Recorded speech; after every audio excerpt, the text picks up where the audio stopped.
Let's talk a little bit about the under-20 team, because we were dumped out of the AFCON this week on penalties against a Zuku Egyptian team, an Egyptian team that played defense 90 minutes. I don't even know how that happened. 120 minutes actually. I saw the goals that were scored against Ghana and I was upset. Long ball over the top, just undoes the defense, and then they latch on and score. Man, this was so disappointing for me to watch. But let me start off with you, Kwachi, on this one. Where do we go from here? And what do you think was the main catalyst for our exit? I have been very disappointed by the general tournament, like the quality of the tournament in general. It's been terrible. Like the technical quality has been just abysmal. Another thing that got me, because I was thinking back to you. Remember when Spain won the Under-20 World Cup with Fermin Lopez and those players? If you think back to that, the quality for that was crazy. And even the Olympics that came, was that a year after that? So I mean, for me, the team, I feel like the team just, they don't know. And obviously at that level, because of how much the team changes, because of age, because of how much it's reliant on age structures, the team is bound to change a lot. But I just think that the team that was put together was not a cohesive team. And I think that comes down to selection issues. I don't know if maybe y'all can give me more information on that. But compared to the tournament that, how do you call it, this one of fair one, was it the Wafu? The Wafu Cup. How the squad, the African games, the African games and the Wafu we play second. It was a pretty changed squad. And that's and it hasn't been that long for there to be that much change and that much upheaval. So I think he's doing the best he can with the squad that he was given. But I think that the way the squad was put together, the lack of preparation, all the drama with when the squad list was going to be released and all that, I think he didn't give them enough time to. Talking about Desmond Offer, there was something that I really disliked about him during the finals. Let me just give us an update. Villa are 2 goals up on Spurs. So then if Villa winning means they go into 5th. So that means Chelsea need to win tonight to make sure they don't. Villa are going to 4th. They don't, but they don't go different. No, they are going to 4th. Actually, they are joint 3rd. Hold on, I have a live table here from the Premier League side. So they are joint 3rd. So Villa have gone 4th. Yeah, but I mean now they're going to the Champions League places at the expense of Chelsea, and that means Chelsea going to the final day of the season needing to win. There are 4 finals that they had. Well, still a lot of football to play, so let's not jump the gun. Chelsea can change the result. I mean they're in the second. It's how do you call it? The Villa game is in the second half. I think they're on the 73rd minute. 74th minute. 74th minute. Yeah. So. Amazing stuff. Interesting. We're talking about. You're saying you said Desmond Offer. Desmond Offer. Good. I saw his body language during the stretch leading up towards when we got the penalty. He had completely given up. Look, he was cowering in his seat as manager. He had this look of I can't stand to watch this. I was so shocked. I'm like, wait, is that the manager? Look, I cannot find the words to describe the body language. The last time, it was like he was shell shocked. Like the manager needed reassurance. I mean, that's what I'm saying. He was shell shocked. Like how? Yeah, because I think because he knew that not qualifying to the World Cup. Yes, I think it was a real thing, that a real possibility, and I think it showed that he wasn't too confident with the squad's ability to play in the penalty shootout. I think it was down to these 2 things that I think he expected the Satellites to wrap the game up in regulation time, and it didn't happen. And once they went into extra time, it dawned on him that Ghana's poor penalty record was about to come up again, and once it comes up again, then the basic aim for this team, that means I failed to get it done. That is qualified to the World Cup by making it to the semi-finals. I know, but you don't show this to the world. I mean, I think you're being too harsh on him, because I've seen managers who turn away when they are about to, when their players are about to. All those people, they are not serious. But especially when you are you are managing a group of kids. Yes, essentially, you need to show more leadership. Listen, it's different if these are professionals, they are adults, they've been playing for a long time. But you have more of a leadership and mentorship role when you are dealing with kids. When you are dealing with pros, you are the coach. You are the leader of men, and I've seen top level coaches look away when their players are about to play penalty kicks, I don't think this one.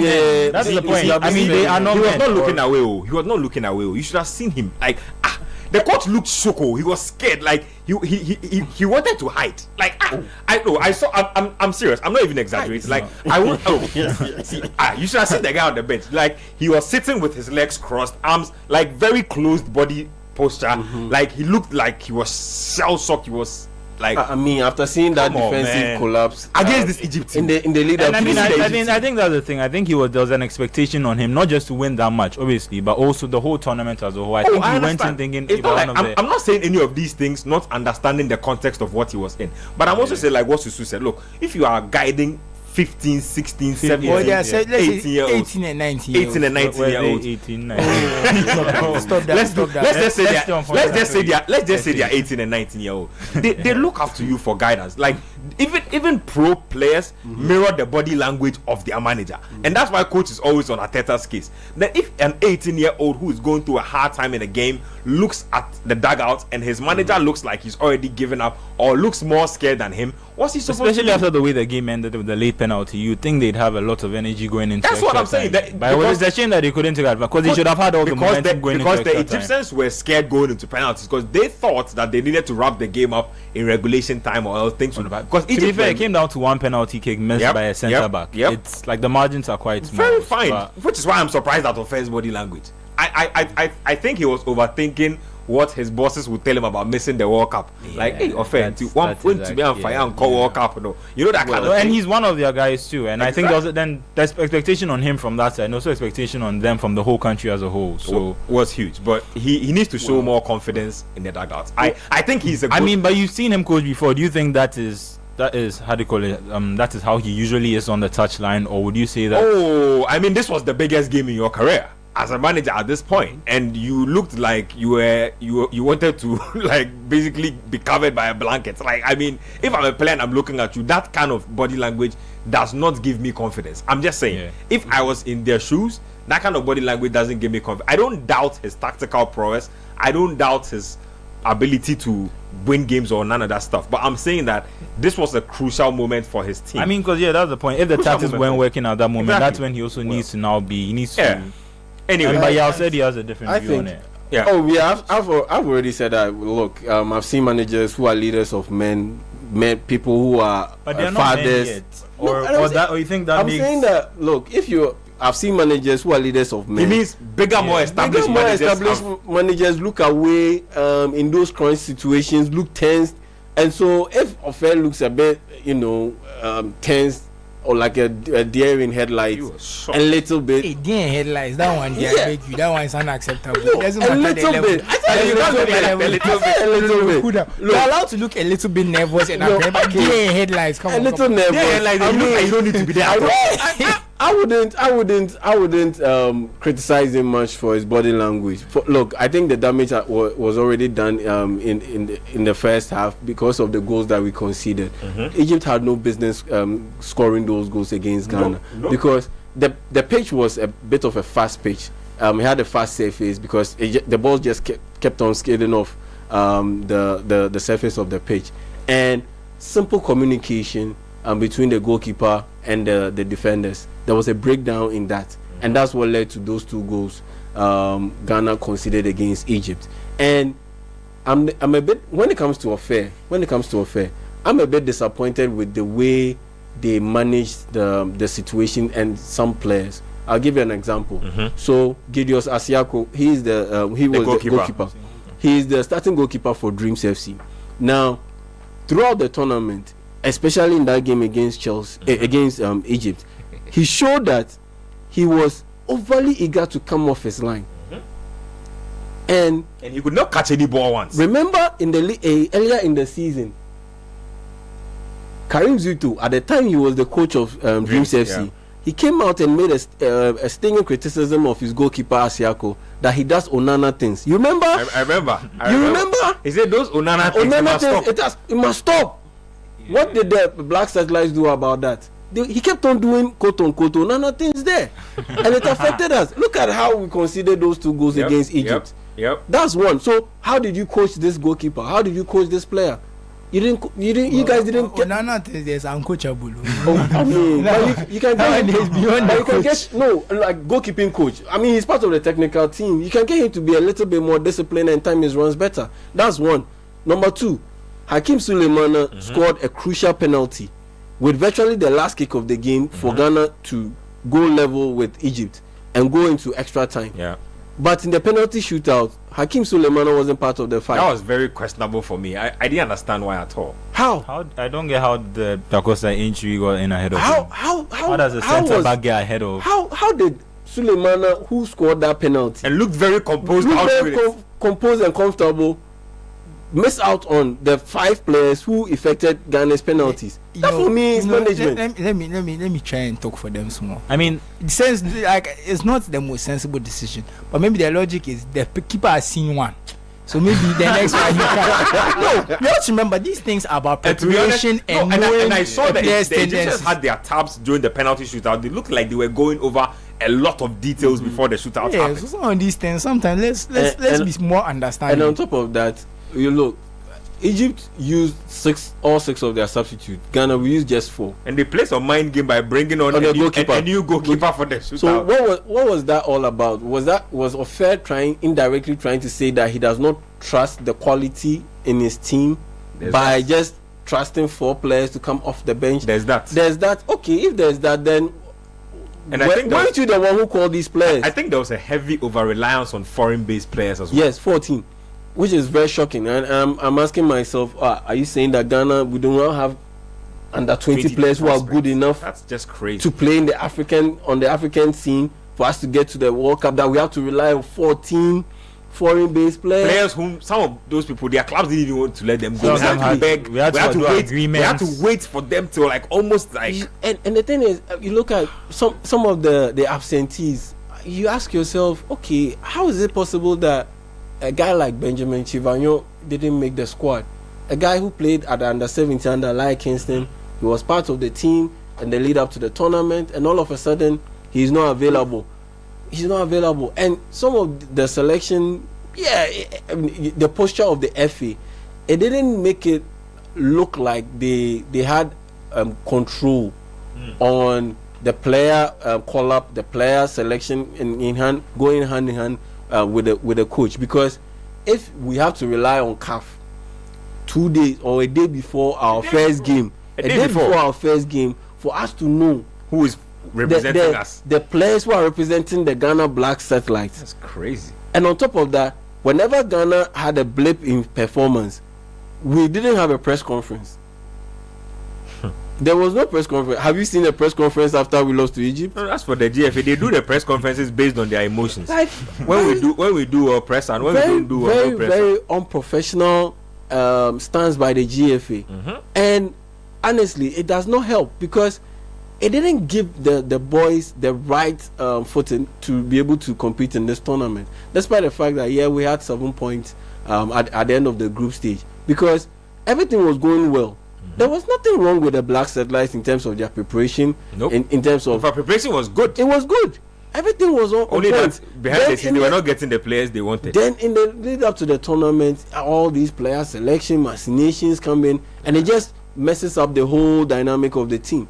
We just got lucky that we ran into a Senegal team that just not good enough, and we managed to get a win, and that's what put us ahead in that group. And so for me, it was quite a disappointing result. But even in that disappointing situation that we find ourselves in, we could have done a little bit better to be able to see out the game before extra time. I think the Egyptian was really bad. Yeah, it was bad. I mean, for real, it was really bad. Under 20, long balls and hoping, and then physically hacking. They're just all energy. They just couldn't even sustain possession for even 2 minutes, 2 straight minutes. That for me was very, very poor. And so for me, very disappointing run out for Ghana. Looking at how, like you said, low the quality overall is in this tournament.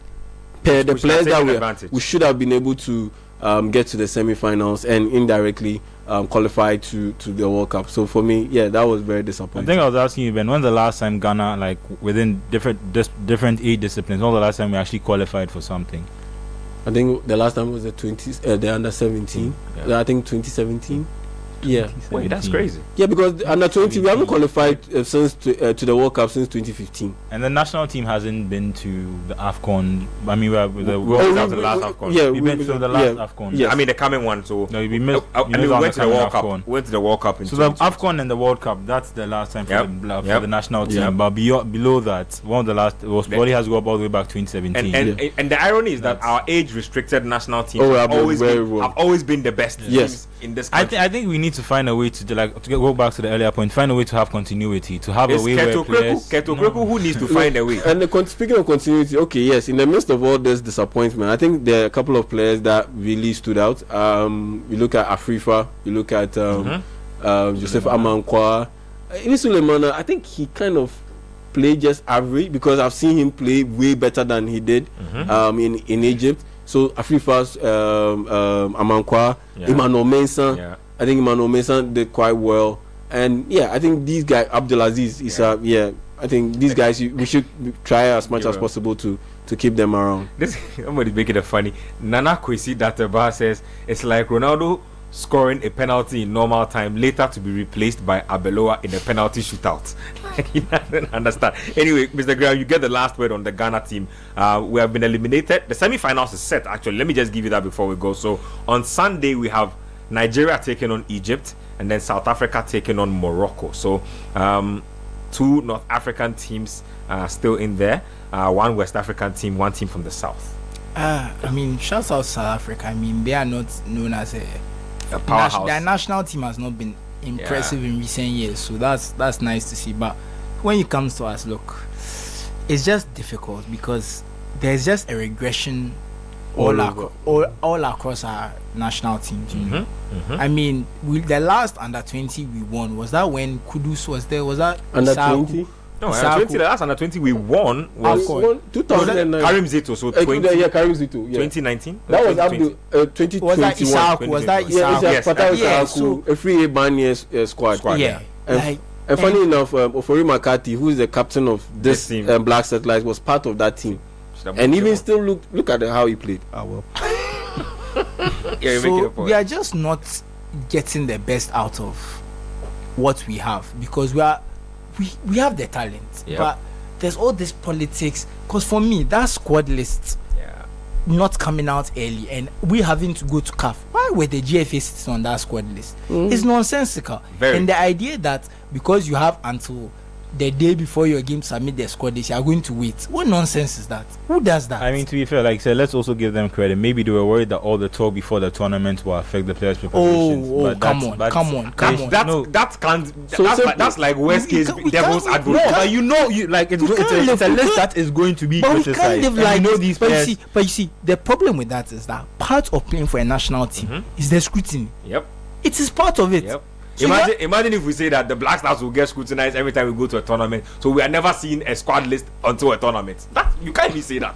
You can't. It's part of the national team. They are younger. I mean, obviously, I'm not defending it. I'm just pointing. But the reason these things come up is everyone knows that they are cooking the squad list. Yeah. That's why people feel this way. People are on the opinion that people are using the squad list to do business. But there were if it wasn't for that fact. Yeah. Why would they be hiding the squad? The hiding of the squad list even is what brings up the suspicion. If they just drop the squad list and we can talk about the people will criticize and move on. Yeah, we talk about this player should have been here. Why is this player not here? And that's but when you hide the squad, it's like what are you hiding? Exactly. A squad list of players you are going to see play. The team sheets will come out. We will see them eventually. Why are you hiding? It's so ridiculous to me. And for me, we can't say why they are hiding the squad list. But when you do things that you are hiding, when you start to be secretive, you build up the suspicion. They don't help. And you leave room for speculation. And you come and sit here and tell us you're the most transparent sports organization in Ghana. Come on. And I think the same thing should apply to post game and different things. Even when they lose, there should still be some content, just so people can understand that it's not just it's just professionalism. And the FA hires the FA boss went to the University of Liverpool to do his masters. That's why I say Henry Asante is a very learned colleague of mine. What's his name? Aminu Shado, Armstrong Motagwe. What's his name? Prosper Harrison. These are very well educated men. It's not like they don't know. They know what they are doing. they know what they are doing. It's not like they don't know what they are doing. They know what best practice is, but they decide to sidestep the best practice. And you see, if you put in your idea that the media is always negative, ask yourself why the media is always negative. Do they think that we just enjoy coming here to be negative? That's just exciting for us to come and say bad things about our football. Like me, I don't like it when my country is doing well, and like my country players, I don't like it or what. I don't know, man. Let's just take it back to like when the Black Stars didn't qualify. Who here didn't want to see the Black Stars at AFCON? But they did, and they didn't go, and then they will come and say, in Morocco of all places. We are hiding. Morocco of all places. And now it's become we are hiding the budget because you people talk too much. You talk too much because you are taking the budget. You're not doing anything with it. Exactly. Anyway, will there be a budget release for the? But I don't even want to hear about. The minister has stated it, but he didn't give any time. I don't even want to hear about. Not even for Chad and Madagascar for this. How they call it? I don't even want to hear about. Yes, I understand even the allowances weren't paid. So. I don't even want to hear about budgeting. I don't care. They should spend all the money they want. Me, I don't care. Anyway, let's wrap it up. So where do we go from here? Under 20, just quickly. So now the team is back. I think we've wasted these players. So the next ones are coming. Let's. Like I said, I'm just even in the midst of this disappointment, there were a handful of players that caught their eye. And how many of them do you think will make it to play for the Black Stars? I think this team. Nobody. It's not even about. You can develop. They can develop. We are talking about in the present. But it's not even about this team. No. It's not. We've destroyed the pipeline from under 17, under 20, Meteors to the Black Stars. The reason I'm saying zero is not because of our ability or anything. It's because what we are supposed to do to create an enabling environment for players to move from under 20 to the Black Stars, it's just not there anymore. In fact, the only person who I'll say will play is Jerry Afriye because he already played. He's already a Black Stars player, so we expect to see him back. But the other ones, no offense to them, but I just don't see them coming because the whole structure and organization is so bizarre. It will be a miracle if they make it. It's rather be because they've something else or not even affiliated, that they've gone to exceed expectations somewhere or play well somewhere. Okay, so the final is actually set. The final is set. So Egypt are been knocked out by Morocco. So I think we have South Africa. Morocco, South Africa and Morocco, because I saw Daniel Amokachi congratulating the South Africans. So South Africa and Morocco. So we have a South Africa Morocco final. Egypt are disappointed, obviously, after being knocked out by their North African. So it looks like we have a South Africa Morocco final. So that's what it is.